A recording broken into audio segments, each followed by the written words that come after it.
এটাকে আমরা বলছি বার্নলির theorem. Bernoulli's LLS Bernoulli's LLIS Bernoulli's theorem. Bernoulli's theorem এটা একদম ট্রিপল স্টার দিলাম, এটা সব থেকে ইম্পর্টেন্ট। এই চ্যাপ্টারে যতগুলো করালাম তার থেকে সব থেকে ইম্পর্টেন্ট হচ্ছে বার্নলি থিওরেম। একটুখানি এটাতে যেহেতু আমার সময় আছে বলে একটু বলে দিই যে বিজ্ঞানীর নাম আমি বলে দিচ্ছি। এটা যে ফরাসি গণিতবিদ, এই বার্নলি থিওরেমটা প্রথম প্রমাণ করেন ফরাসি গণিতবিদ, কিন্তু না mathematician, Daniel Burnley. Daniel Burnley, তার নাম অনুসারে এই নীতিটিকে আমরা বলি বার্নলির নীতি। এবং ড্যানিয়েল বার্নলি প্রথম ধারারেখ প্রবাহ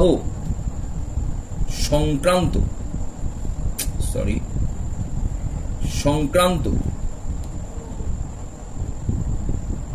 এই সূত্রটি প্রতিষ্ঠা করেন। তাহলে আমরা যা কিছু পড়ছি সবকিছু কার উপর ভিত্তি করে? ধারারেখ প্রবাহের উপর ভিত্তি করে, যেখানে রেনল্ডস নাম্বার সর্বদাই লেস দেন 2300। ক্লিয়ার? তাহলে একটা প্রশ্ন আসতে পারে যে বার্নলির নীতি কি ধরনের প্রবাহীর ক্ষেত্রে প্রযোজ্য? ধারারেখ প্রবাহ বা ধারারেখ পরিবাহীর ক্ষেত্রে বা ধারারেখ প্রবাহের ক্ষেত্রে প্রযোজ্য। ঠিক আছে? আদর্শ প্রবাহীর ক্ষেত্রে প্রযোজ্য। আদর্শ প্রবাহী কাকে বলে? যে সমস্ত প্রবাহীগুলি অসংনম্য এবং বা যে প্রবাহীর বা যারা সান্দ্রতাহীন হয় সেই সমস্ত প্রবাহীকে আমরা বলবো আদর্শ প্রবাহী। তো আমরা এই বার্নলির তত্ত্বটি আদর্শ প্রবাহীর ধারারেখ প্রবাহের ক্ষেত্রে প্রয়োগ করে থাকি। তো আমরা এই সূত্রটি ব্যাখ্যা করার জন্য প্রথমে একটি ধারারেখ প্রবাহ চিত্র আঁকব, যে ধারারেখ প্রবাহের ক্ষেত্রে ধারারেখ প্রবাহটির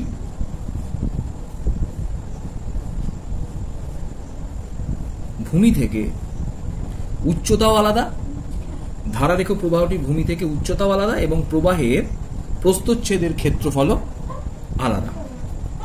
ধরে নিই এই ধারারেখ প্রবাহের দুটো প্রান্ত বিন্দু আছে, একটা এ বিন্দু একটা বি বিন্দু। ভালো পেন মাথাতে। এই এ বিন্দু আর বি বিন্দু থেকে ভূমির উচ্চতা ধরে নিলাম h1 এবং h2। এবং এই ধারারেখ প্রবাহের ক্ষেত্রে এ বিন্দুতে কোনো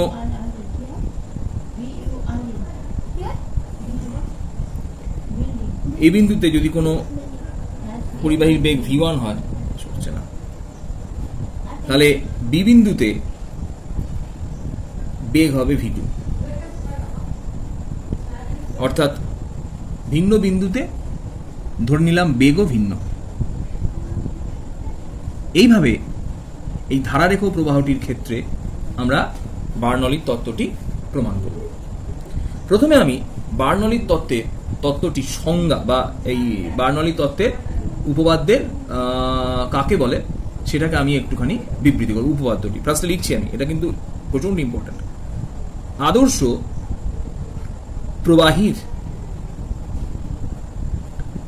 প্রবাহীর প্রবাহ ধারারেখ হলে, আদর্শ প্রবাহীর প্রবাহ ধারারেখ হলে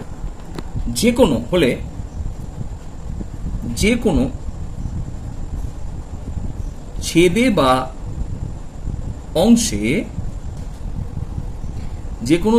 অংশে প্রতি একক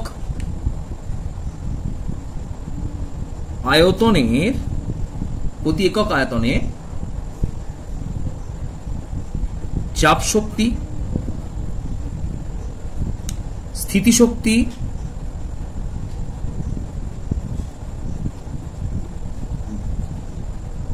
এবং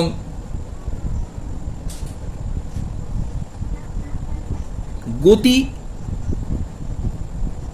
শক্তির সমষ্টি সর্বদা ধ্রুবক। এই হলো বার্নলি উপপাদ্যের উপপাদ্য। এটা কি বলা হয়? সর্বদা ধ্রুবক। এটা কি বলা হয়? বার্নলি উপপাদ্য। এই উপপাদ্যটিকে আমরা প্রমাণ করব। এটা কিন্তু বার্নলি উপপাদ্য পরীক্ষায় আসবে, ভিভিআই লিখে দিলাম। আমরা এই সূত্রটা প্রমাণ করছি বা এই সূত্র থেকে কি কি পাওয়া যায় এর গাণিতিক রূপটিকে ব্যাখ্যা করার চেষ্টা করছি। গাণিতিক রূপ আর কি, এইভাবে তোরা হয়তো ক্লিয়ার করে বুঝিসনি, শুনে নে ভালো করে। যদি 1 নম্বর দিয়ে বলছি, যদি কোনো বিন্দুতে প্রবাহীর গতিশক্তি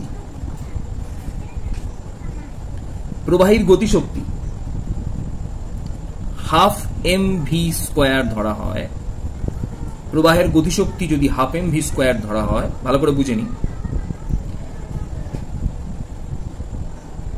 এম অবশ্যই জানি আমরা, ভর, প্রবাহীর কণার ভর, আর ভি হচ্ছে প্রবাহীর বেগ। যদি হয় তাহলে একক আয়তনের ক্ষেত্রে, একক আয়তনে গতিশক্তি সমান হাফ,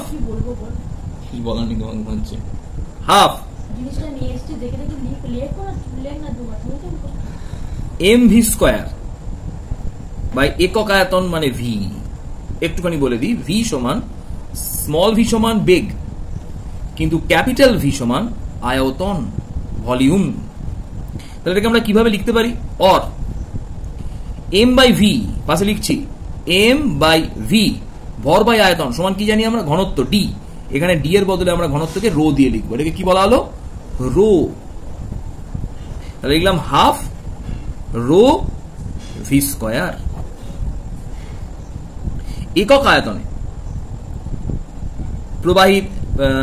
প্রবাহীর যে গতিশক্তি সেটা বলে দিলাম, ঠিক আছে। 2 নম্বরে আসছি। কোন নির্দিষ্ট বিন্দুতে প্রবাহী যখন প্রবাহিত হচ্ছে, তাহলে কোন নির্দিষ্ট বিন্দুতে কি থাকবে? উচ্চতা থাকবে। এটা h1 ধরেছি, এটা h3 ধরলাম, এটা h2 ধরেছি, ইত্যাদি। ধরে নিলাম কোন বিন্দুতে যদি উচ্চতা ভূমি থেকে উচ্চতা যদি h ধরা হয়, তাহলে তার স্থিতিশক্তি ভালো করে বুঝবি কিন্তু গাণিতিক রূপটা। স্থিতিশক্তি আমরা কি জানি, কিভাবে আসছে বুঝিয়ে দিচ্ছি, mgh। কোন বস্তুর স্থিতিশক্তি কি হয়? mgh। এটা আমরা আগেও পড়েছি, জানি। জি কিন্তু পাশে লিখে দিলাম অভিকর্ষজ ত্বরণ, h মানে উচ্চতা, বলেই দিয়েছি। উচ্চতা কোনটা বলে দিয়েছি? ভূমি থেকে ওই প্রবাহীর কোন বিন্দুর উচ্চতা, যে বিন্দুর স্থিতিশক্তি মাপছি। এবার আমরা ঠিক একইভাবে বলছি একক আয়তনে স্থিতিশক্তি সমান, তাহলে প্রথমে লিখলাম স্থিতিশক্তি, এবার লিখছি একক আয়তনে স্থিতিশক্তি। তাহলে কি লিখবো? mgh by V. তাহলে একক আয়তন বললে তাহলে আমরা বাই ভি করছি, এটা নিশ্চয়ই বুঝতে পেরেছিস। কিভাবে? আমি একটু টোটকা দিয়ে বোঝাই। ভি আয়তন যুক্ত কোন প্রবাহীর যদি মোট স্থিতিশক্তি mgh হয়, তাহলে একক আয়তন মানে এক আয়তনে প্রবাহীর গতিশক্তি mgh বাই ভি কি করে এলো নিশ্চয়ই বুঝতে পেরেছিস, ঐকিক নিয়ম করে। একক আয়তন মানে আয়তনটাকে এক। তাহলে এবার আমাকে বল m বাই ভি, আবার ক্লিয়ার করে নে, m by V into GH, তাই তো? এটা লেখা যাবে তো, m by V into GH লেখা যাবে। তাহলে m বাই ভি সমান কি? ভর বাই আয়তন সমান আবার জানি ঘনত্ব, তাহলে রো জি এইচ। তাহলে একক আয়তনে স্থিতিশক্তি কি পেলাম? রো জি এইচ। চাপ শক্তি, চাপ শক্তি প্রমাণটা একটুখানি কঠিন, আমি শুধু শিখিয়ে দিচ্ছি। চাপ শক্তি, চাপ পি ইন্টু আয়তন, আয়তন মানে ভি, আয়তনকে প্রমাণ, আচ্ছা ভি লিখলাম, ভি। এই আয়তনটাকে কিভাবে বার করা আমি একটু শিখিয়ে দিচ্ছি।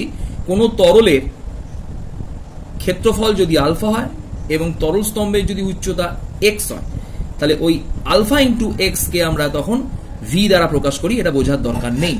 তাহলে চাপ শক্তি সমান কি পেলাম? পিভি। ভালো করে দেখে নেন, চাপ শক্তি সমান পিভি। এটা চাপ শক্তি, বা এটাকে আরেকটা কথা বলা যেতে পারে, জেনে রাখ, চাপ আয়তনিক কার্য। এটা চাপ আয়তনিক কার্য, অর্থাৎ চাপের সঙ্গে আয়তনকে গুণ করলে যে চাপ আয়তনিক কার্য পাওয়া যায় সেটাকেই চাপ শক্তি বলা হয়। এটা সোজা করে বুঝিয়ে দিলাম। চাপের সঙ্গে আয়তনকে গুণ করলে যে কার্য পাওয়া যায়, কারণ আমরা জানি কার্য এবং শক্তি পরস্পর তুল্য রাশি। এটা কিন্তু প্রমাণ করা যাবে। হ্যাঁ, তো ভিডিওতে আমি আর প্রমাণটা দেখালাম না কিভাবে চাপ আয়তনিক কার্য, এটা এক প্রকারের কার্য, তাহলে কার্যটাই এক প্রকার শক্তি। তো আমরা প্রমাণ করতে পারি পিভি সমান বল ইন্টু সরণ এস। তাহলে বল ইন্টু সরণ মানে কার্য, তাহলে যদি বল ইন্টু সরণ এটা প্রমাণ করে দিই, সেটাই যদি পিভি হয়, তাহলে পিভিটা কি বলবো আমরা? এক প্রকার কার্য। তাহলে কার্য কিন্তু এক প্রকার শক্তির তুল্য রাশি, তাহলে এটাই বলা হলো চাপ শক্তি। আবার ঠিক একইভাবে যদি আমরা লিখি একক আয়তনে চাপ শক্তি সমান, তাহলে কি লিখবো? পিভি বাই ভি সমান কি হলো? Only P.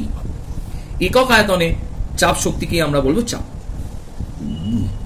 এবার তাহলে আমরা কি পেলাম? আমরা পেলাম, ফার্স্টে বলে দিই, তাহলে বার্নৌলির উপপাদ্যের যে গাণিতিক রূপ, এই গাণিতিক রূপটাকে এবার আমরা লিখছি। তাহলে তার মতে একক আয়তনে, ভালো করে দেখ, এই গাণিতিক রূপটি লিখছি, কিন্তু এবার গাণিতিক রূপটা আমরা ডাইরেক্ট লিখছি এবার, যেটা এতক্ষণ প্রমাণ করলাম, 1 2 3 করে প্রমাণ করলাম। এক, বার্নৌলির তত্ত্বে কি বলা হয়েছিল? একক আয়তনে বস্তুর প্রবাহীর কোন বিন্দুর গতিশক্তি, গতিশক্তিটা কিভাবে লিখেছি আমরা? Half rho V square. তাহলে এটা হলো একক আয়তনের গতিশক্তি, এটা 1 নম্বরে প্রমাণ করেছি। 2 নম্বরে প্রমাণ করেছি একক আয়তনে স্থিতিশক্তি, কি লিখছি? রো জি এইচ। আর লাস্ট কি লিখেছি? একক আয়তনে চাপ শক্তি। প্রমাণ কি করলাম? 3 নম্বরে পি।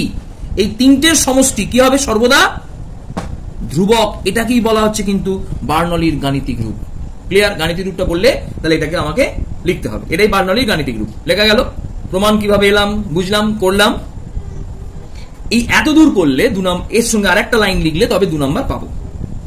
এবার আমরা কি করছি একটুখানি বলে দিই। এই সমীকরণকে আমরা রো জি দিয়ে ভাগ করে পাই, কারণ আমরা উভয় সমীকরণে, উভয় left hand side right hand সাইডকে যে কোনো একটি রাশি দিয়ে ভাগ করা কিন্তু যায়, বা গুণ যোগ করা যায়, তাই তো? করে পাই, লিখছি or half rho V square, আমি একটুখানি স্টেপ জাম্প করলাম না, লিখলাম rho G H by rho G plus P by rho G equal to, ধ্রুবকের সাথে যদি কোনো সংখ্যাকে ভাগ করা হয়, রোজি ভাগ করা হয়, তাহলে সেটা কি থাকে? ধ্রুবকের সাথে কোনো সংখ্যা গুণ করলেও সেটা ধ্রুবক, কোনো সংখ্যা ভাগ করলেও সেটা ধ্রুবক। তাহলে এটা লিখলাম কনস্ট্যান্ট, ধ্রুবকটা ধ্রুবকই রাখলাম, কনস্ট্যান্ট। তাহলে এবার কি লিখলাম? এবার দেখে নি। অর লিখছি হাফ রো রো কেটে গিয়ে রইল v square by G plus rho g কেটে গেল, রইল h plus P rho G equal to constant. Clear? তো এখানে এইভাবেও আমরা কিন্তু এই সম্পর্কটাকে প্রমাণ করতে পারি। এবার একটা প্রশ্ন হলো, স্যার এটা কেন আপনি লিখলেন? আমার তো এই অবধি কাজ মিটে যাচ্ছিল, তাহলে এই অবধি কেন লিখতে গেলাম? ফার্স্ট, এর কারণ এই অংশটিকে, যেটা আমরা একক আয়তনে গতিশক্তি পেয়েছিলাম, এটাকে বলা হয় বেগ শীর্ষ, বেগ শীর্ষ, ভেলোসিটি হেড প্লাস, যেটা আমরা একক আয়তনে স্থিতিশক্তি থেকে পেয়েছি, একক আয়তনের স্থিতিশক্তি থেকে পেয়েছি, এটাকে বলা হয় উচ্চতা শীর্ষ। এটাকে বলা হলো উচ্চতা শীর্ষ। এর ইংরেজি হচ্ছে এলিভেশন হেড। উচ্চতা শীর্ষ লিখছি এটা বাংলায়, উচ্চতা শীর্ষ, এটাকে বলা হয় elevation head, elevation head, elevation had plus এইটাকে বলা হয়, 3 নম্বর পার্টটাকে বলা হয় চাপ শীর্ষ প্লাস চাপ শীর্ষ ইকুয়াল টু কনস্ট্যান্ট, চাপ শীর্ষ ইকুয়াল টু কনস্ট্যান্ট। এই চাপ শীর্ষকে বলা হয় প্রেসার হেড, চাপ শীর্ষকে বলা হয় প্রেসার হেড। এই তিনটে কনস্ট্যান্ট কিন্তু ধ্রুবক। এই অবধি আমাদের গাণিতিক রূপটা কিন্তু লিখতে হবে। এখান থেকে এর পরবর্তী স্টেপে যে ঘটনাটা আমরা আলোচনা করছি সেটা একটু দেখে নিই। যদি আমরা এর আগে কি পড়েছি, অসম উচ্চতায় দিয়ে প্রবাহিত হয়, অর্থাৎ ভূমির সাথে অসম উচ্চতা মেনটেন করে, অর্থাৎ কখনোই সমান্তরালে যায় না, তাদের ক্ষেত্রে এই সূত্রটা প্রমাণ করেছি। কিন্তু এবার প্রশ্ন এলো যে যদি এই ধারারেখ প্রবাহটি ভূমির সাথে সমান্তরাল ভাবে প্রবাহিত হয়, এই ছবি, তখন এখানের উচ্চতাও যদি এইচ হয় তাহলে এর উচ্চতাও কিন্তু এইচ, এটা বলতে চাইছি। যদি এখানের উচ্চতাও এইচ হয় তাহলে এখানের উচ্চতাও কিন্তু এইচ হবে। তো তাহলে তখন আমরা প্রমাণ করব, তখন আমরা কি লিখব না, আমরা দেখেছি half V square by G plus H plus P by rho G equal to constant. এবার প্রশ্ন হচ্ছে, যেহেতু এটা সমান্তরাল, তাহলে ভূমির সাথে প্রতিটা বিন্দুর উচ্চতা সমান, তাই এখানে এইচটাও কিন্তু কনস্ট্যান্ট। সমান্তরাল হওয়ার জন্য এখানেও যা এইচ, এখানেও তাই এইচ। তাহলে সেক্ষেত্রে আমরা এইচটা যেহেতু কনস্ট্যান্ট, তাহলে আমরা এই সূত্র থেকে কি লিখতে পারি, half V square by G plus P rho g সমান কনস্ট্যান্ট মাইনাস এইচ, এইচটাকে দিকে নিয়ে চলে আসলাম, কনস্ট্যান্টের সাথে কোন রাশি যদি বিয়োগ করি সেটা কি হয়, কনস্ট্যান্ট। তাহলে কি লিখলাম, অর এই জায়গাটা একটু বুঝতে তোদের অসুবিধা হয় বলে আমি ক্লিয়ার করে দিলাম, হালকা করে দিলাম জায়গাটাকে, V square by G plus P by rho G equal to constant.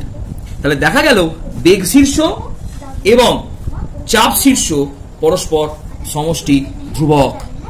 শুধুমাত্র এটা কার ক্ষেত্রে প্রযোজ্য না, যদি ধারারেখ প্রবাহটি ভূমির সাথে সমান্তরাল ভাবে নির্গত হয়। তাহলে এখান থেকে প্রমাণ করা যায় যে বেগ এবং চাপ, বেগ মানে এটা আমরা গতি শক্তির সাথেও তুলনা করতে পারি। এটা এসছে থেকে বেগ শীর্ষ মানে গতি শক্তি থেকে, তাই তো? গতি শক্তি এবং চাপ এই দুটি রাশি। তাহলে কেন আমি গতি শক্তি বললাম নিশ্চয়ই বুঝতে পেরেছিস। হাফ ভি স্কোয়ার বাই জি এটা অ্যাকচুয়াল কি ছিল, কোত্থেকে এসছে, চাপ গতিশক্তি থেকে, একক আয়তনের গতিশক্তি থেকে। তাহলে বেগটাও যা, গতিশক্তিও তাই। তাহলে বেগ এবং গতিশক্তি এখানে দুটোই তুল্য। তাহলে আমরা লিখলাম গতিশক্তি এবং চাপ পরস্পর কি থাকে, ধ্রুবক থাকে। অর্থাৎ প্রমাণ করা যায় যে প্রবাহীর ক্ষেত্রে, ধারারেখ প্রবাহীর ক্ষেত্রে কোনো বিন্দুতে গতিশক্তি যদি বৃদ্ধি পায়, এই দুটো সমষ্টি যদি কনস্ট্যান্ট হয়, তাহলে আমরা বলতে পারি গতিশক্তি যদি বৃদ্ধি পায় তাহলে চাপ কমবে, আর গতিশক্তি যদি হ্রাস পায় তাহলে চাপ বৃদ্ধি পাবে। কেন, আমরা জানি 5 প্লাস 10 সমান যদি 15 হয়, এই 5টাকে যদি বাড়াতে চাই, 8 করতে চাই, তাহলে 10টাকে কিন্তু কমিয়ে আমাকে 7 করতে হবে। তাহলে একটা বাড়লে একটা কমাতে হবে। তাই এখান থেকে বলা যায় যে গতিশক্তি যদি বৃদ্ধি পায় তাহলে চাপ হ্রাস পাবে ধারারেখ প্রবাহের কোনো বিন্দুতে, এবং চাপ যদি হ্রাস পায় তাহলে সেখানে গতিশক্তি বৃদ্ধি পাবে। এটা আমরা বার্নৌলির তত্ত্বের বা উপপাদ্যের যে প্রমাণ সেটা করছি। এটা প্রমাণটা কত দূর অবধি করব? তো প্রথম কথা হচ্ছে, বার্নৌলির তত্ত্বের প্রমাণের আমরা এটা গাণিতিক রূপ করেছিলাম। এই লাইনটা 31.1 যে ভিডিওটা ছিল তার এই লাইনটা করার পর এই দুটো লাইনকে আমরা নাও লিখতে পারি, আবার লিখতেও পারি। কিন্তু এরপর আমাকে যে ব্যাখ্যাটা দিতে হবে সেই ব্যাখ্যাটা আমরা এই ছবি থেকে করে নিচ্ছি, একবার শুনে নে, ভালো করে শুনবি। এই যে প্রবাহীটা, যার প্রবাহ হবার সময় ভূমির সাথে যে সমান্তরাল নয়, তার দুটো প্রান্তে দুটো বিন্দু ধরে নিয়েছি, এটা এ বিন্দু, আর এই বিন্দুটাকে ধরে নিয়েছি কিন্তু বি বিন্দু। এবং এ বিন্দুতে প্রবাহীর বেগ v1, বি বিন্দুতে প্রবাহীর বেগ কিন্তু আলাদা v2 ধরে নিয়েছি। এ বিন্দুতে উচ্চতা h1 এবং বি বিন্দুতে ভূমির সাথে উচ্চতা কিন্তু h2, এবং দেখা গেছে h2 গ্রেটার দ্যান h1। এবং এ বিন্দুতে চাপ P1 ধরে নিয়েছি, বি বিন্দুতে চাপটাকে দেখিয়েছি P2। যদি এইভাবে একটা প্রবাহীর ঘটনা ভাবা হয় বা চিত্র ভাবা হয়, তাহলে সেখানে আমরা প্রমাণ করতে পারি, বলতে পারি, ভালো করে শুনবি, এ বিন্দুর ক্ষেত্রে, ভালো করে শোন, এ বিন্দুর ক্ষেত্রে মোট শক্তি লিখছি, কিন্তু এ লিখবে, এবার এরপর থেকে লিখতে শুরু করছি, দেখ এভাবে, এ বিন্দুর ক্ষেত্রে মোট শক্তি, আমরা মোট শক্তিতে কাকে কাকে ইউজ করেছি ফার্স্টে দেখে নিই, সমান করি ফার্স্টে আমরা কাকে কাকে ইউজ করেছি? গতিশক্তি, স্থিতিশক্তি, চাপ শক্তি। ক্লিয়ার? তাহলে এ বিন্দুর ক্ষেত্রে মোট শক্তি তাহলে কার কার সমষ্টির সমান?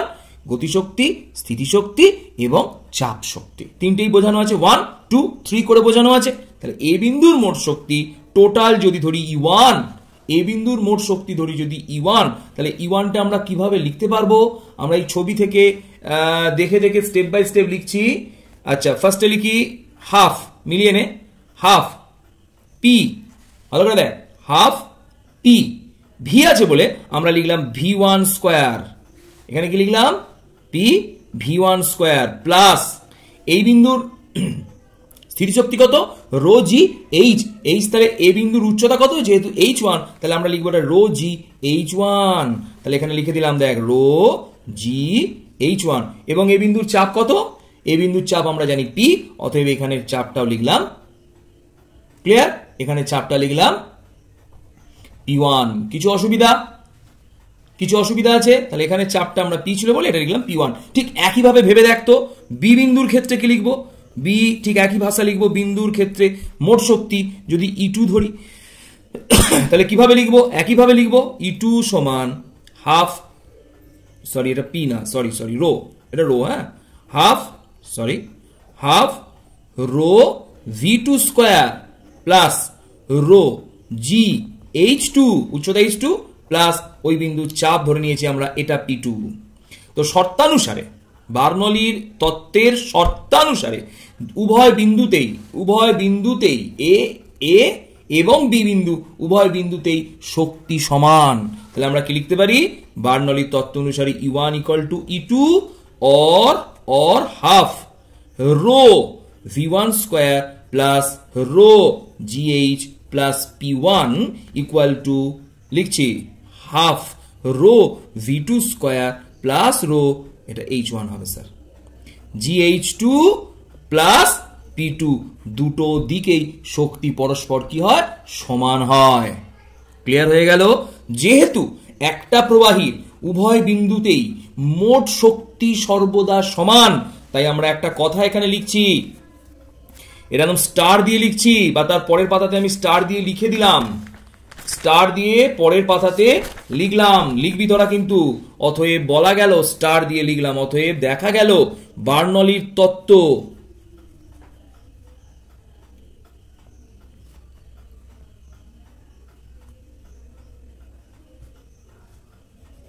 বার্নৌলির উপপাদ্য বা তত্ত্ব, যাই হোক, উপপাদ্য বার্নৌলির উপপাদ্য শক্তির, কথাটা লেখা বাঞ্ছনীয়, শক্তির সংরক্ষণ সূত্রকে মান্য করে। পুরোটা ক্লিয়ার করে দিলাম, ব্যাপারটা কিন্তু পরিষ্কার করে বুঝে নেব। ক্লিয়ার হয়ে গেল? এবার আমরা এইখানে চলে আসছি এবং লক্ষ্য কর ছবিটা কিভাবে হচ্ছে। তো বার্নলির উপপাদ্যের যে ছবিটা আমরা এখানে এঁকেছি, এই ছবিটা এই রকম না হয়ে আমরা এখানে কোথায় চলে আসছি? আমরা 30.2 যেখানে ভিডিওটা শেষ করেছিলাম তারপর থেকে এবার এই পার্টটা দেখব। তাহলে আমরা কিন্তু এটা দেখে আমরা এইভাবে আমরা বড় একটা রেডি করে নেব। তো লাস্টে আমরা লাস্ট অফ অল আমরা কি পেয়েছিলাম? এই সূত্রটা পেয়েছিলাম 32.2 নাম্বার ভিডিও, এই সূত্রটা পেয়েছিলাম। এবার এখান থেকে আমি ঘটনাটা ব্যাখ্যা করছি। এই প্রবাহীটি যদি এইভাবে ভূমির সাথে অসমান্তরাল না হয়ে যদি ভূমির সাথে সমান্তরাল হয়, তাহলে আমরা দেখতে পারি এই বিন্দু থেকে ভূমির উচ্চতা, এই বিন্দু থেকে ভূমির উচ্চতা দুটোই পরস্পর সমান। অর্থাৎ কোন প্রবাহী যদি ভূমির সাথে সমান্তরাল ভাবে প্রবাহিত হয়, সেক্ষেত্রে H কনস্ট্যান্ট, ধ্রুবক। তখন আমরা এই সূত্রকে কিভাবে লিখতে পারি? এই সূত্রকে আরেকবার লিখছি, দেখে নি, 1 বাই মানে half V square by G plus H, clear করে নিবি, plus H plus P rho G equal to constant. এখানে একটা নতুন কনস্ট্যান্ট তৈরি করলাম, উচ্চতাটাও কনস্ট্যান্ট। যেহেতু এটা কনস্ট্যান্ট, তাই কনস্ট্যান্টের সঙ্গে কনস্ট্যান্টকে বিয়োগ করে এটাকে কনস্ট্যান্ট করে দিলাম। তাহলে কি পড়ে রইল? Half V square G by P rho G equal to constant. কারোর কিছু অসুবিধা আছে? যেহেতু এটা কনস্ট্যান্ট, তাহলে কনস্ট্যান্টের সঙ্গে এই কনস্ট্যান্টের পার্টটাকে একসঙ্গে করে দিলাম, তাহলে এই দুটোর যোগফল তখন কি হয়ে গেল? কনস্ট্যান্ট হয়ে গেল। তাহলে আমরা এখান থেকে একটা কথা বলতে পারি, ভালো করে শুনে নেবা। অর্থাৎ এখান থেকে আমরা একটা কথা বলতে পারি, যদি সমান্তরাল প্রবাহীটি থাকে ভূমির সাথে, তখন তার বেগ শীর্ষ মানে বেগ শীর্ষ, এটাকে বেগ শীর্ষ বলে, প্লাস চাপ শীর্ষ মানে চাপ, বেগ শীর্ষ থেকে এলাম বেগ, চাপ শীর্ষ থেকে এলাম চাপ, ইকুয়াল টু কনস্ট্যান্ট। কিছু অসুবিধা আছে? এইভাবে প্রমাণ করতে পারি যে কোনো প্রবাহীর ক্ষেত্রে বেগ এবং চাপ এইটি পরস্পর যোগফল সর্বদা কনস্ট্যান্ট। এর অর্থটা বুঝবে এবার। দুটির যোগফল যদি কনস্ট্যান্ট হয়, তাহলে আমরা বলতে পারি একটা বাড়লে অপরটি কমবে। ক্লিয়ার? বুঝে দেখ, x plus y equal to constant হলে, x plus y equal to constant হলে, তাহলে একটা যদি বাড়ে, এক্স যদি বৃদ্ধি পায়, ওয়াইটা কি হয়? হ্রাস পায়। এটাতে কিছু কারোর অসুবিধা আছে? ঠিক আছে, ক্লিয়ার। তাহলে আমরা এখান থেকে কি প্রমাণ করতে পারি না, যদি কোনো প্রবাহীর ক্ষেত্রে বেগকে বৃদ্ধি করা হয়, তার চাপ হ্রাস পেয়ে যাবে। তাহলে কোনো পরিবাহীর বেগ বৃদ্ধি পেলে চাপ হ্রাস পাবে, বা চাপ বৃদ্ধি পেলে তার বেগ হ্রাস পাবে। এই বার্নৌলির তত্ত্বের এই উপপাদ্য থেকে আমরা বিভিন্ন ধরনের পরীক্ষালব্ধ মান নির্ণয় করতে পারি। কিরকম কিরকম একবার দেখে নিই। ফার্স্ট আমরা খুব ক্লিয়ার করে দেখে নিই। 1 নাম্বার বলছি, ভেঞ্চুরি মিটার। ভেঞ্চুরি মিটার বলে একটি যন্ত্র আছে, যে যন্ত্রটি বার্নৌলির উপপাদ্যকে মান্য করে তৈরি করা হয়েছে। Venturi metre. ভেঞ্চুরি মিটার এই যন্ত্রটি সাহায্যে আমরা কি নির্ণয় করতে পারি? প্রতি সেকেন্ডে কতখানি তরল প্রবাহিত হচ্ছে, প্রতি সেকেন্ডে কতটা তরল প্রবাহিত হয় তা পরিমাপ করা যায়। এবং এই ভেঞ্চুরি মিটার বার্নৌলির উপপাদ্যকে বা তত্ত্বকে মান্য করে কাজ করে। ক্লিয়ার হয়ে গেল? তো ভেঞ্চুরি মিটারের মতো আবার একটা কথা বলি, ভেঞ্চুরি মিটারের মতো পিটট নল এর সাহায্যে কোনো বিমান কি বেগে বা বিমানের বেগ বলবো না, বিমান চলাকালীন বায়ু প্রবাহের বেগ, ক্লিয়ার? বায়ু প্রবাহের বেগ, বিমান চলাকালীন বায়ু প্রবাহের বেগ মাপা খুব প্রয়োজন। সেই বায়ু প্রবাহের বেগ কিন্তু আমরা পিটট নলের সাহায্যেও নির্ণয় করতে পারি, যা একটি বার্নৌলি উপপাদ্যের পরীক্ষালব্ধ ফল। এছাড়াও আমাদের সিলেবাসে প্রচন্ড ইম্পর্টেন্ট স্পেয়ারার বা অ্যাটোমাইজার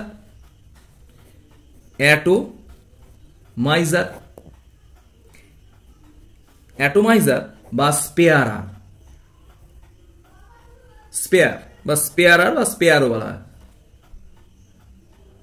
স্প্রেয়ার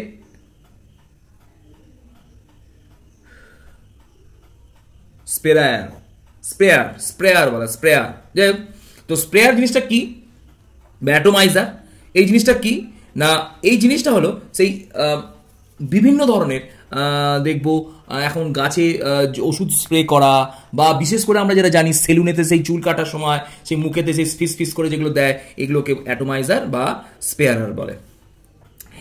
এই যন্ত্রটি ও বার্নৌলির তত্ত্বের সাহায্যে একে ব্যবহার করা হয়।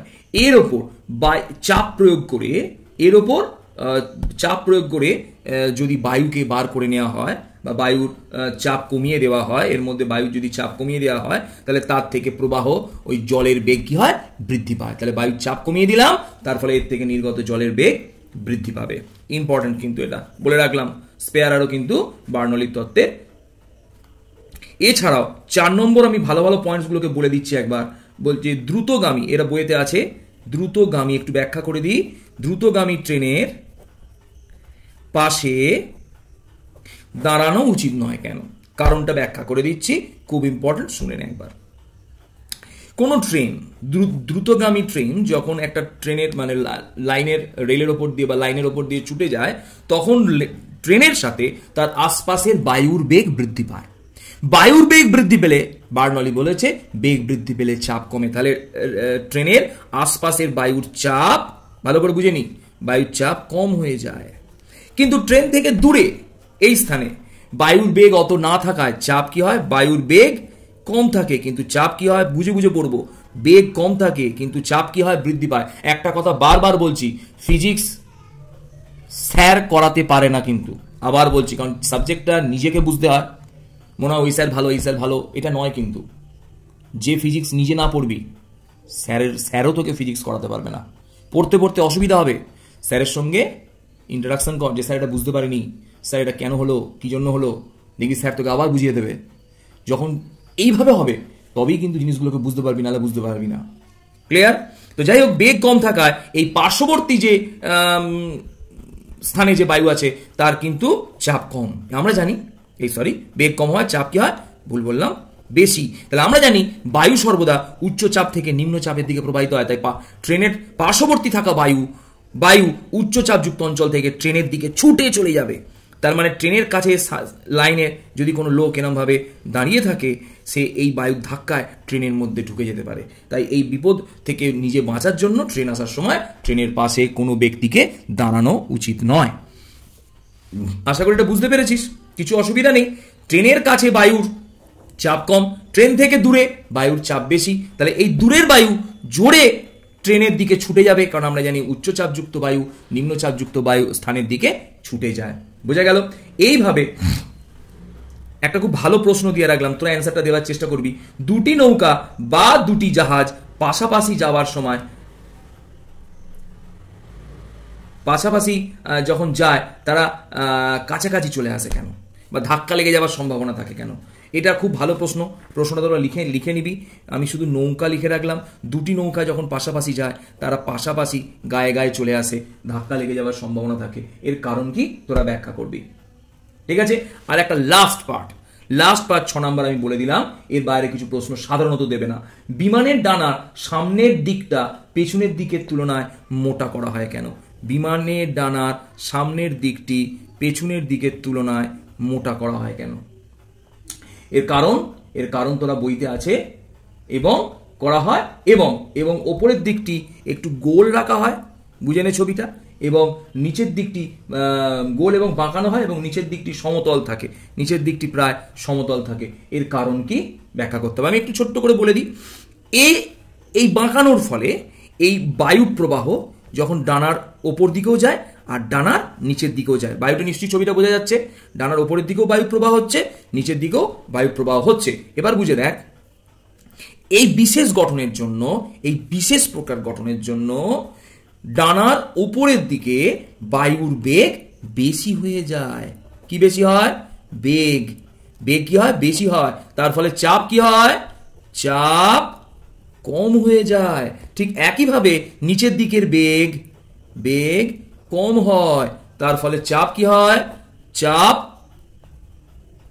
বেশি হয়। এবার তোরা বুঝে গেছিস, আমাকে আর বোঝাতে হবে না।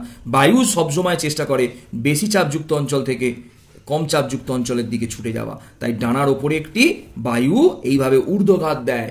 ঠিক ছবিটা এইভাবে আঁকতে হবে, যার ফলে আস্তে আস্তে ডানার সাহায্যে প্লেনটি ওপরের দিকে উঠতে থাকে। ক্লিয়ার করিয়ে দিলাম। ট্রেন সংলগ্ন বায়ুর ঠিক পাশের বায়ু, তার পাশে যে বায়ুটা আছে, মানে তুই যেখানে দাঁড়িয়ে আছিস, সেই বায়ুর কিন্তু বেগ বেশি না থাকায়, সেই বায়ুর কি বলেছি, বেগ কম থাকলে চাপ বেশি হয়। চাপ কেন হ্রাস পেয়েছে? বার্নলির তত্ত্বে বলেছে যে যদি গতিশক্তি বেশি হয় তার সঙ্গে চাপটা ধ্রুবক, তার মানে গতিশক্তি বাড়লে চাপ কমে, গতিশক্তি কমলে চাপ বাড়ে। তাহলে ট্রেন সংলগ্ন বায়ুর গতি বেশি হওয়ায় ট্রেন সংলগ্ন বায়ুর চাপ বেশি, কিন্তু তার ঠিক পাশের বায়ু ট্রেনের সঙ্গে গতি লাভ করে না, বা হালকা গতি লাভ করে, যার জন্য গতি কম, চাপ বেশি। এবার আমরা কি জানি? যদি ট্রেনের মাথা থেকে দেখি, ট্রেনটাকে যদি একটু মাথা থেকে আমরা ছবিটা দেখি, এটা ট্রেন যাচ্ছে, ক্লিয়ার? এটা ট্রেনের বগি, ট্রেনটা পরপর এইভাবে যাচ্ছে, ঠিক আছে? তাহলে এটা হলো ট্রেনের সংলগ্ন বায়ু, এটা হলো ট্রেনের সংলগ্ন বায়ু। কিন্তু তার পাশের বায়ু হচ্ছে এইটা, এটা তার পাশের বায়ু, ভালো করে বুঝে দেয়, যেখানে তুই দাঁড়িয়ে আছিস। ক্লিয়ার? তাহলে এই কালো বায়ুটার চাপ কম, এই নীল অংশের বায়ুটার চাপ বেশি। কেন বেশি? গতি কম, চাপ বেশি, যেখানে তুই দাঁড়িয়ে আছিস বা আমরা দাঁড়িয়ে আছি বা কোনো ব্যক্তি দাঁড়িয়ে আছে। তাহলে এবার আমরা কি জানি, আমরা আগে থেকেই পড়েছি যে উচ্চ চাপ যুক্ত অঞ্চল থেকে, উচ্চ চাপযুক্ত অঞ্চল থেকে তরল বা প্রবাহী, তরলই হোক বা বায়ুই হোক, নিম্ন চাপযুক্ত অঞ্চলে দিকে প্রবাহিত হয়, অঞ্চলের দিকে প্রবাহিত হয়। তাহলে কি দেখা যাবে না, এখানে নীল অঞ্চলের বায়ু দ্রুত নিম্ন চাপযুক্ত অঞ্চল অর্থাৎ কালো বায়ুর দিকে ছুটে যাবে, অর্থাৎ ট্রেনের দিকে ছুটে যাওয়ার চেষ্টা করবে। এই সময় এই ব্যক্তি বায়ুর একটি ধাক্কা অনুভব করবে এবং যেন মনে হবে এই বায়ু ধাক্কা দিয়ে ব্যক্তিকে ট্রেনের দিকে ঠেলে দেবে। তার ফলে ব্যক্তি দাঁড়িয়ে থাকা অবস্থাতেই ট্রেনের চাকার তলায় পড়ে যেতে পারে, যে কারণে চলন্ত ট্রেনের পাশে দাঁড়ানো উচিত নয়। এবং এটি আরো গুরুতর হতে পারে যদি ট্রেনটি মেল ট্রেন হয়, গতিবেগ অতি উচ্চ হয়, তাহলে এই ঘটনার প্রভাব আরো তীব্র হবে। ব্যক্তিটি বায়ু দ্বারা প্রবল বেগে ধাক্কা খাবে এবং ট্রেনের দিকে এগিয়ে যাবে। তবে তার ফলে দুর্ঘটনা ঘটার সম্ভাবনা আরো বেশি। ঠিক আছে, এটা লোকাল ট্রেনের ক্ষেত্রে কিছুটা কম, কারণ লোকাল ট্রেনের বেগ মেল ট্রেনের মতো অতটা উচ্চ হয় না। তাহলে আমরা এইভাবে কিছু প্রশ্ন আরো দিই, এইভাবে আমরা প্রশ্ন দিচ্ছি। ফার্স্ট প্রশ্ন হচ্ছে যে প্লেনে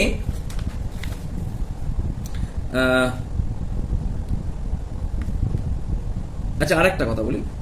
আচ্ছা, ফার্স্ট প্রশ্ন 1 নম্বর, দুটি নৌকা পাশাপাশি যাওয়া উচিত নয় কেন? 1 নম্বর প্রশ্ন। 2 নম্বর প্রশ্ন হচ্ছে ঝড়ের সময়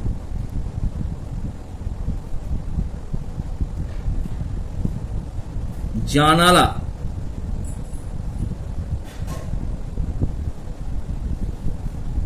বাহিরের দিকে খোলে কেন?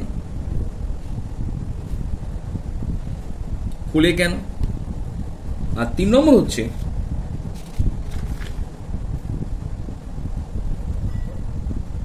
বিমানের, যেটা বলছিলাম, বিমানের ডানার সামনের দিক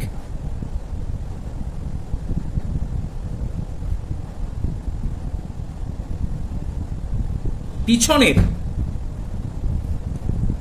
থেকে মোটা হয় কেন? খুব ভালো 3টে প্রশ্ন দিলাম। এখানে রেনল্ডস নাম্বারের মাত্রা, তো রেনল্ডস নাম্বারের মাত্রা করতে গেলে ফার্স্টে আমরা কি কি পাই একটুখানি দেখে নিই। রেনল্ডস নাম্বার আগের দিনে পেয়েছিলাম ঘনত্বের মাত্রা, রো ইন্টু এল, এল মানে দৈর্ঘ্যের মাত্রা, ইন্টু বেগ, বেগ মানে বেগের মাত্রা, বেগ ভি, বাই সান্দ্রতাঙ্ক এর মাত্রা।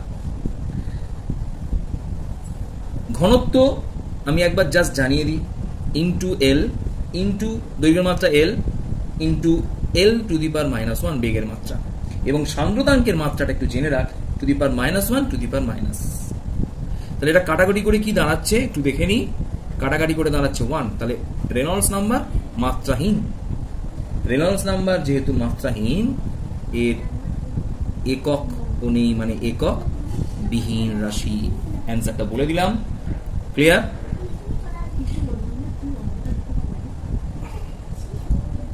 এরপর আচ্ছা এই অবধি আজকে থাক, এর পরের দিনে আমি পরের ভিডিওগুলো দেবো। এবং এর পরের দিন যেটা আলোচনা করবো সেটা একটুখানি বলে দিই।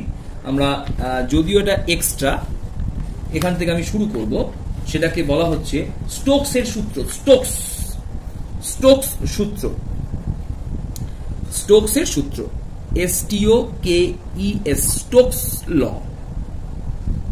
স্টোকসের সূত্র। স্টোকসের সূত্রটা খুব ইম্পর্টেন্ট। আমি এর পরের দিন শুধু এখান থেকে কিছু শর্ট প্রশ্ন আমার বেশি ইম্পর্টেন্ট, তো আমি এক্সট্রা বলেই রাখলাম, কিন্তু শর্ট প্রশ্নটা আমার জানা দরকার। আমরা আজকে 35 নাম্বার ভিডিওয়ে চলে এলাম। তো যেটা বলেছিলাম যে স্টোকসের সূত্র, বিজ্ঞানী স্টোকস এই সূত্রটি প্রথম প্রবর্তন করেন প্রান্তীয় বেগ সম্পর্কিত, প্রান্তীয় বেগ সম্পর্কিত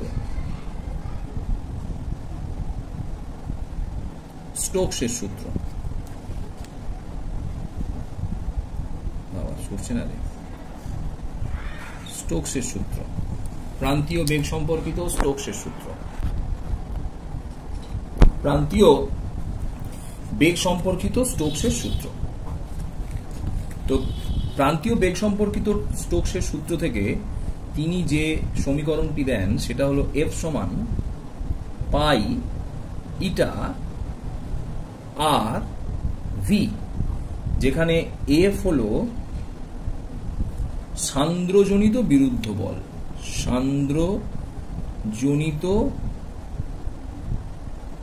বিরুদ্ধ বল, সান্দ্রজনিত যে বিরুদ্ধ বল, সান্দ্রতার জন্য বস্তুর উপর যে বল প্রযুক্ত হয় সেটাকে বলা হয় F। এটা বস্তু, একটা গোলক, বস্তুর ব্যাসার্ধ R, তাহলে R হলো যে গোলকটি পতনশীল গোলক তার ব্যাসার্ধ, R হলো পতনশীল গোলকের ব্যাসার্ধ। একটুখানি বলে দিই দেখে নে, R হলো পতনশীল গোলকের ব্যাসার্ধ, ইটা সমান তো আমরা জানি সান্দ্রতাঙ্ক, আর বলার দরকার নেই, আর ভি হলো প্রান্তীয় বেগ, প্রান্তীয় বা সীমান্ত বেগ বা সীমান্ত বেগ, এই সূত্রটি। এবার আমরা এই স্টোকসের সূত্র থেকে প্রান্তীয় বেগের রাশিমালা নির্ণয় করছি। আমরা কার রাশিমালা নির্ণয় করছি? প্রান্তীয় বেগের রাশিমালা। এটা জানা একটুখানি দরকার, কারণ আমাদের এর থেকে শর্ট প্রশ্ন কিছু আসে, এসকিউ, শর্ট কোশ্চেন কিছু আসবে। কিরকম আমি একটুখানি বলি। ফার্স্টে বলছে একটি গোলক আছে, আমরা প্রান্তীয় বেগ নির্ণয় করার সময় করেছিলাম, লক্ষ্য করে দেখ। এই গোলকটির ব্যাসার্ধ আর, গোলকটির ঘনত্ব ধরে নিলাম রো। কার ঘনত্ব? রোটা কি? রো হচ্ছে গোলকের ঘনত্ব, রোটা হলো গোলকের ঘনত্ব, ঠিক আছে? গোলকের ঘনত্ব রো। গোলকটা যে তরলের মধ্যে ভাসমান অবস্থায় আছে, বা যে তরল দিয়ে বা যে প্রবাহী বা যে বায়ুর মধ্যে দিয়ে নামছে, সেই তরলটির, সাধারণত তরলই ধরা হয়, তরলের ঘনত্ব কত ধরলাম? ধরে নিলাম তরলের ঘনত্ব সিগমা বা ডি, তরলের ঘনত্ব ধরলাম ডি। যদি হয় তাহলে গোলকটির ওজন, প্রথমে লিখছি গোলকটির আয়তন। ফার্স্টে লিখলাম গোলকটির আয়তন। গোলকটির আয়তন কি হবে? দেখ, সূত্র আমরা জানি 4/3 পাই আর কিউব, এটা হচ্ছে গোলকের আয়তন। গোলকের আয়তনের সাথে যদি ঘনত্বকে গুণ করি তাহলে গোলকটির কি পাবো? ভর বা ওজন পাবো। আচ্ছা, প্রথমে গোলকটির ভর পেলাম। ভর কত? 4/3 পাই আর কিউব ইন্টু রো, এটা হলো গোলকের ভর। তাহলে গোলকটির ওজন কত? আমি স্টেপ বাই স্টেপ দেখাচ্ছি। 4/3 পাই আর কিউব রো ইন্টু জি, এটা কি হয়ে গেল? গোলকের ওজন। কেন? এটা আমরা সবাই জানি, ভরের সাথে অভিকর্ষজ ত্বরণ গুণ করলেই সেটা আসে ওজন। তাহলে আমরা গোলকের ওজন পেয়ে গেলাম। সেটা কোন দিকে ক্রিয়া করছে? গোলকের ওজন নিম্নাভিমুখী ক্রিয়া করছে। আর যে মাধ্যমটি মধ্যে গোলকটি নিমজ্জিত অবস্থায় আছে, অর্থাৎ নিমজ্জিত অবস্থায় নামছে, সেই মাধ্যমটি বা সেই তরলটি বস্তুর যে পরিমাণ তরলকে অপসারণ করবে, সেই তরলের সমান আয়তনের ওজনই প্লবতা বল সৃষ্টি করবে, তাই তো? তাহলে এবার ধরে নি, তাহলে গোলকটির আয়তন ছিল কত? এত। ভালো করে দেখেন, গোলকটির আয়তন এইটা, তার সাথে ডি গুণ করলে, রো গুণ করলে ভর আসে, ভরের সাথে জি গুণ করলে ওজন আসে। তাহলে গোলকটি তার নিজের আয়তনের তরলকে কি করবে? অপসারণ করবে। তাহলে কি লিখছি? গোলক দ্বারা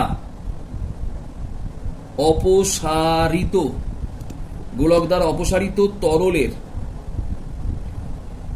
আয়তন কত হবে? একইভাবে গোলকেরও যে আয়তন, তরলেরও তাই আয়তন 3.5 পাই আর কিউব।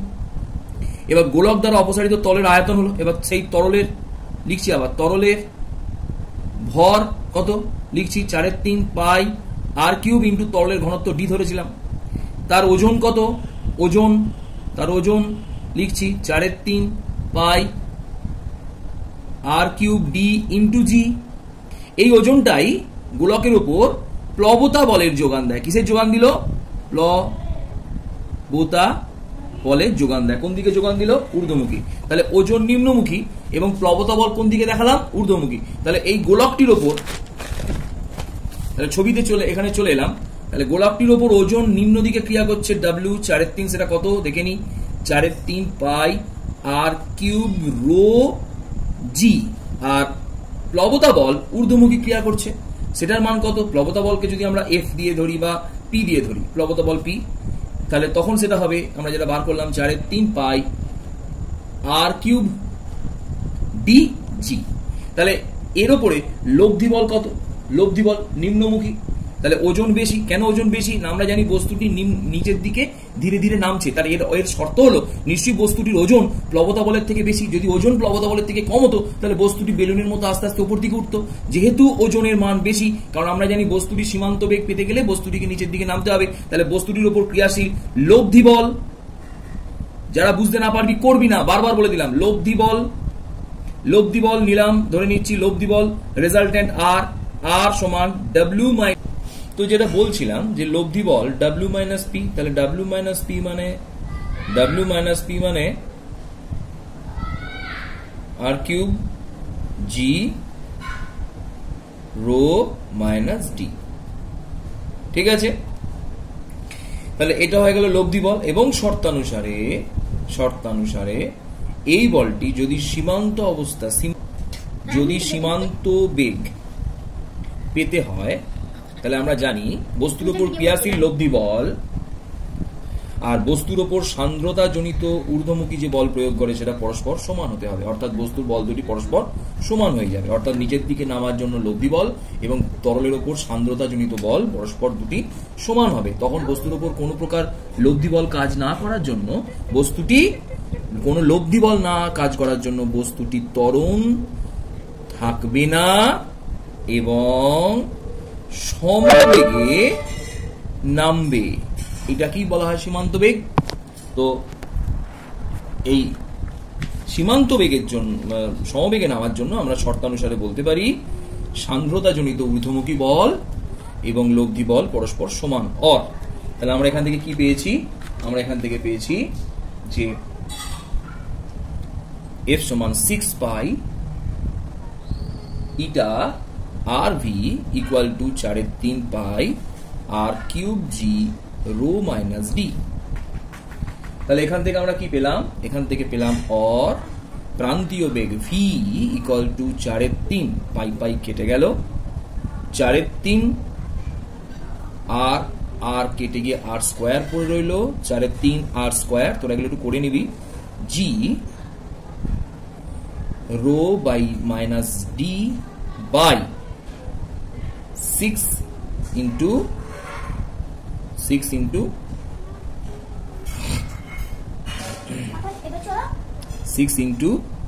ইটা। তাহলে এখান থেকে কাটাকুটি করলাম 2, এখান থেকে 3, তাহলে অ্যান্সারটা এলো 2/9 r square rho minus d into eta into g. সুতরাং এই সমীকরণ থেকে, এই যে সমীকরণটা আমরা তৈরি করলাম, তোরা সমীকরণটা তৈরি কর, তাই বুঝতে পারবি, আমাকে আর বলতে হবে না যে কিভাবে এটা এলো। তাহলে এই সমীকরণটা প্রান্তীয় বেগ ভি সমান এটা এলো। এখান থেকে দেখা গেল যেটা জানা যায় সেটা একবার বলে দিই, যে প্রান্তীয় বেগ ভি এর মান, প্রান্তীয় বেগের মান বস্তুর মানে বস্তুটা কি এখানে গোলক, তাই তো? বস্তুর এখানে কি গোলক, অবশ্যই গোলাকার বস্তুর বা গোলকের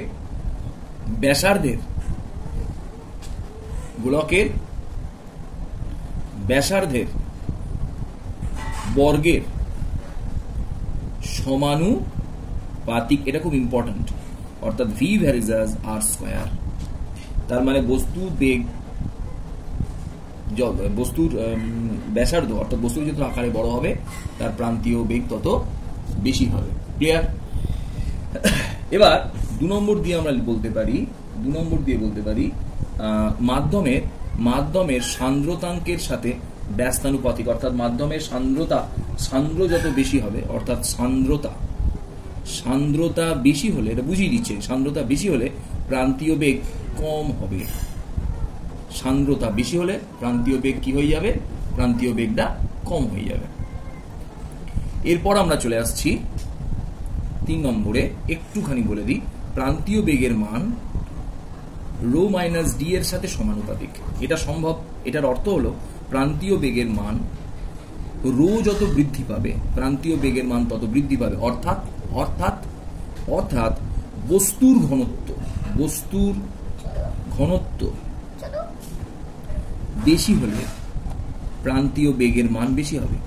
কিন্তু আবার যেহেতু মাইনাস ডি আছে, তাহলে দেখা যাবে যে ডি এর সাথে এটা আবার ব্যস্তানুপাতিক সম্পর্কে চলে আসবে, অর্থাৎ যত তরলের ঘনত্ব ডি এর মান বৃদ্ধি পেলে প্রান্তীয় বেগ কম হয়ে যাবে। অর্থাৎ বস্তুটা যত বেশি ঘন হবে, ভালো করে শুনে নে, বস্তুটি যত বেশি ঘন হবে, বস্তু কোনটা? অর্থাৎ যে গোলক বস্তুটা নিচের দিকে পড়ছিল সেটা বস্তুর ঘনত্ব যত বেশি হবে প্রান্তীয় বেগ তত বেশি হবে। আর বস্তুটি যে তরলের মধ্যে দিয়ে নিচের দিকে পড়ছে সেই তরলের ঘনত্ব যত বেশি হবে, ডি এর ঘনত্ব যত বেশি হবে, প্রান্তীয় বেগ তত ধীরে ধীরে কমতে থাকবে। প্রথম প্রশ্ন ছিল দুটি নৌকা পাশাপাশি যাওয়ার উচিত নয় কেন? ঝড়ের সময় জানলা বাইরের দিকে খোলে কেন? দুটি নৌকা পাশাপাশি যাওয়া উচিত নয়, এই দুটি নৌকাকে আমরা যদি এইভাবে ভাবি, দুটি নৌকা পাশাপাশি যাওয়া উচিত নয় কেন, আমরা একটুখানি ব্যাখ্যা করে দিই। হ্যাঁ, এটা কিন্তু আমাদের সিলেবাসের, কিন্তু আগের যেটা পড়ালাম স্টোকসের সূত্রটা শুধুমাত্র ওই শেষের দিকে নীতিটা ইম্পর্টেন্ট, অর্থাৎ আমরা এই 3টে যে জিনিস করলাম তার মধ্যে এইটা সবচেয়ে ইম্পর্টেন্ট, এইটা করবো, বাকিগুলো কিন্তু নাও করতে পারি। আর এগুলো একটু জানা থাকলে ভালো হয়। আমরা যে এই প্রমাণটা বার করলাম, প্রমাণটা খুব ইজি, যদিও বুঝতে পারলে ইজি, নচেত করার দরকার নেই। ক্লিয়ার? এবার আমরা চলে আসছি, দুটি নৌকা যখন পাশাপাশি যায় তখন নৌকাগুলো পাশাপাশি যাওয়ার সময় কি ঘটনা ঘটে? বলছে নৌকা দুটি যখন পাশাপাশি যায় তখন পাশাপাশি জলের গতিবেগ বাড়ে। ভালো করে দেখে নিই আমরা, পাশাপাশি নৌকার সাথে নৌকার গতির সাথে বুঝে নিচ্ছে, হ্যাঁ, পাশে যে জল, এই দুটো নৌকার, এগুলো জল, তাই তো? জলের গতি বাড়তে থাকে। জলের গতি বাড়লে উক্ত জলের অঞ্চলটির চাপ কম হয়, তাই দেখা যায় ওই সংকীর্ণ অঞ্চলের চাপ কমে যাওয়ায়, তাহলে দুটো নৌকা যখন পাশাপাশি যায়, ভালো করে বুঝে নি, ক্লিয়ার করে নি আরেকবার, দুটো নৌকা যখন পাশাপাশি যায় তাহলে নৌকার সাথে সাথে এই পাশাপাশি থাকা জল এর বেগ বাড়তে থাকে। তার ফলে এই মধ্যবর্তী অঞ্চলটা জলের বেগ খুব বেড়ে যায়। তাই মধ্যবর্তী অঞ্চলে জলের বেগ বেড়ে যাওয়ার জন্য, কালারটা আলাদা করে দেখালাম যাতে বুঝতে সুবিধা হয়, চাপ হ্রাস পায়। আমরা জানি বেগ বৃদ্ধি পেলে চাপ হ্রাস পায়, কিন্তু এই নৌকার পার্শ্ববর্তী অঞ্চলের জলের বেগ বেশি থাকে, কিন্তু তার পাশের যে জলটা, এই অঞ্চলের জলটার বেগ কিন্তু কম থাকে। তার ফলে দেখা গেল নৌকার মধ্যবর্তী সংকীর্ণ অঞ্চলের জলের বেগ বৃদ্ধি পাওয়ার চাপ হ্রাস পায়, কিন্তু নৌকা থেকে দূরত্ব যত বাড়বে নৌকায় জলের বেগ, নৌকার সংলগ্ন জলের বেগ কমে যাবে। ফলে এই অঞ্চলের জলের বেগ যেহেতু কম, তাই আমরা জানি বার্নৌলির তত্ত্ব থেকে চাপ কি হয়? বেশি হয়। এবার আমরা জানি উচ্চ চাপযুক্ত অঞ্চল থেকে নিম্ন চাপযুক্ত অঞ্চলের দিকে জল প্রবাহিত হতে থাকবে, তাই ধারের জলটা, দুটো নৌকার পাশে যে ধারের জলটা, সেই জলটা সংকীর্ণ অঞ্চলের দিকে আসতে থাকবে। এর ফলে যেই সংকীর্ণ অঞ্চলের দিকে আসতে থাকবে তখন বাহ্যিকভাবে জলটা নৌকার উপর চাপ দেবে এবং দুটি নৌকা কাছাকাছি আসার বা ধাক্কা লাগার সম্ভাবনা হবে। নিশ্চয়ই ব্যাপারটা বুঝতে পারা গেছে। আমি আরেকবার ক্লিয়ার করে দিচ্ছি, দুটি নৌকা, এই অঞ্চলটার কি বললাম, জলের চাপ কমে যাবে বেগের জন্য, কিন্তু পার্শ্ববর্তী অঞ্চলে জলের চাপ বেশি, তাই পাশের জল কি করবে? ওই সংকীর্ণ জায়গায় আসতে চেষ্টা করবে। তার ফলে নৌকা বাইরের দিক থেকে কি করবে? একটা বল অনুভব করবে, ফলে দুটি নৌকা পাশাপাশি সরে আসার চেষ্টা করবে। তার ফলে নৌকাগুলি সরে আসলেই ধাক্কা লাগার সম্ভাবনা থাকবে। এই কারণে নৌকা দুটিকে পাশাপাশি যাওয়ার অনুমতি দেওয়া হয় না, বা যেতে দেওয়া হয় না, বা নৌকা দুটি পাশাপাশি গেলে তাদের মধ্যে দুর্ঘটনা, ধাক্কা লেগে দুর্ঘটনার সম্ভাবনা থাকে। এটি বার্নৌলির তত্ত্ব থেকে ব্যাখ্যা করা। দ্বিতীয় যে প্রশ্নের অ্যান্সার ছিল সেটা একটুখানি বলে দিই। যখন কোনো ঘরে দরজা বা জানালা ঘরের মধ্যে থাকে, এটা একটা ঘর ধরে নিলাম, এটা ঘরের মধ্যে থাকা জানালা, জানালাটা ভেজানো অবস্থায় আছে, এটা আমরা ঘরের একটা 3 ডাইমেনশন কোটিং করে নিলাম। এবার এই ঘরের মধ্যে থাকা জানালা যখন বাইরে যখন ভীষণ ঝড় বা বায়ু প্রবাহ হয়, তখন বাইরে বায়ু প্রবাহ বেশি থাকায় বায়ুর বেগ ভি বেশি হয়। বায়ুর বেগ বেশি থাকার জন্য বায়ুর চাপ কম হয়ে যায়। কিন্তু ঘরের মধ্যে কোনো রকম ভেতরে কোনো রকম বায়ু প্রবাহ না থাকায়, ঘরের ভেতরে কোনো রকম বায়ু প্রবাহ না থাকায় ঘরের মধ্যে বায়ুর চাপ, ঘরের মধ্যে বায়ু প্রবাহ কম হওয়ায় বায়ুর চাপ বেশি হয়। আমরা জানি বায়ু সর্বদা উচ্চ চাপযুক্ত অঞ্চল থেকে নিম্ন চাপযুক্ত অঞ্চলের দিকে প্রবাহিত হতে চায়। তাই জানালা থেকে ঘরের মধ্যে থাকা বেশি বায়ুর চাপে থাকা বায়ু জানালাকে বাইরের দিকে খুলে দিয়ে, জানালাকে কোন দিকে খুলে দিল? বাইরের দিকে। ছবিটা নিশ্চয়ই বুঝতে পারা গেল জানালা কোন দিকে খুলে গেল? বাইরের দিকে। বাইরের দিকে খুলে গিয়ে মানে জানালাটা এইভাবে খুলে গেল, ক্লিয়ার? বাইরের দিকে খুলে গিয়ে সহজেই বায়ুটা, ভেতরের বায়ুটা বাইরে বেরিয়ে আসবে। এর ফলে দেখা যাবে যে ঝড় দেওয়ার সময় ঘরের জানালা বা দরজা বাইরের দিকে উন্মুক্ত হয়ে যায়। এটার কারণ হচ্ছে এইটা। 3 নম্বরের প্রশ্নটা আমি একটুখানি ছবিটা এঁকে দিই। প্লেনের ক্ষেত্রে ডানাটি খানিকটা এই রকমের হয়, পাখির ডানার মতো খানিকটা হয়ে থাকে। অর্থাৎ একদম প্লেনের প্রান্তভাগের দিকে মোটা এবং যত প্রান্তের দিকে যাবে আস্তে আস্তে সরু হতে থাকে, এবং উপরের দিকটি উত্তল প্রকৃতির এবং নিচের দিকটি খানিকটা অবতল প্রকৃতির হয়। এরূপ কেন হয়? এই বিশেষ ধরনের আকৃতির জন্য বায়ু প্রবাহ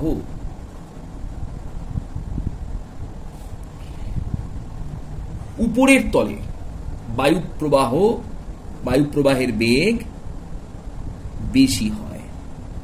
এই বিশেষ আকৃতির জন্য উপরের তলের বায়ু প্রবাহের বেগ বেশি এবং নিচের তলের বায়ু প্রবাহের বেগ কম হয়। এবার লিখব কি? বার্নৌলির তত্ত্ব অনুসারে জানি যে উপরের তলের বায়ু প্রবাহের বেগ বেশি হওয়ায় চাপ কম, এবং নিচের তলে বায়ু প্রবাহের বেগ কম হওয়ায় চাপ বেশি হয়। যে কারণে ডানা একটি ঊর্ধ্বমুখী, ডানার উপর ঊর্ধ্বমুখী একটি চাপ প্রযুক্ত হয়। এই ঊর্ধ্বমুখী চাপের প্রভাবেই প্লেন সহজেই বাতাসের উপরে ভেসে থাকতে পারে। এটাই হলো বার্নৌলির তত্ত্ব অনুসারে ডানার বিশেষ আকারের কারণে প্লেন ভেসে থাকে বায়ুতে। বোঝা গেল নিশ্চয়ই? এরপরে আমরা